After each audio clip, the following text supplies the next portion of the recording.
UW, University of Wisconsin, conducts research on both embryonic and adult stem cells. We understand your objection to one of these because embryos are destroyed in the process. Yet the UW researchers say that embryonic stem cells hold an advantage because they can become all cell types, while adult stem cells are thought to be more limited, though there have been some promising breakthroughs. Would you support an outright ban on federal funding for embryonic stem cell research? Well, I first like to start with my own personal experience in the medical field. I mean, my family, my wife and I have been really the beneficiaries of a medical miracle. Our first child, our daughter Carrie, was born with a very serious congenital heart defect. And because of the advancements in medicine in the U.S., and it is true, the U.S. leads the world in medical advancement.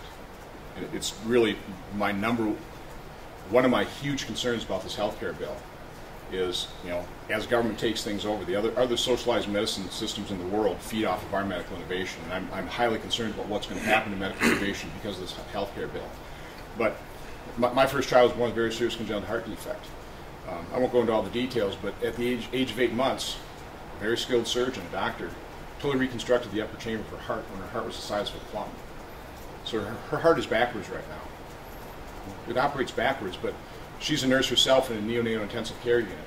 And we've advanced medicine so far from that standpoint that now we're able to save these little babies that are 1 to 2 pounds. And that's what she's doing for a living. So I am absolutely for the advancement of medicine.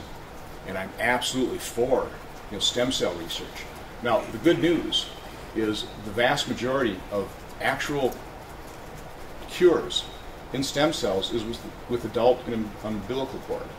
And I want to push that boundary. And you're right, there have been significant breakthroughs. I was reading an article a couple weeks ago about another significant breakthrough using adult and umbilical cord.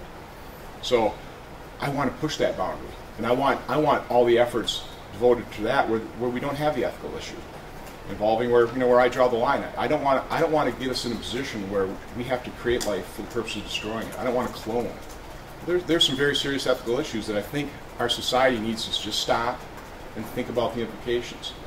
But I want to underscore the fact that I want to see the advancement of medicine. I want to see the boundaries pushed for a stem cell, but adult and umbilical cord, and that's really where the proven cures have come from. Would you stop federal funding for embryonic stem cell research?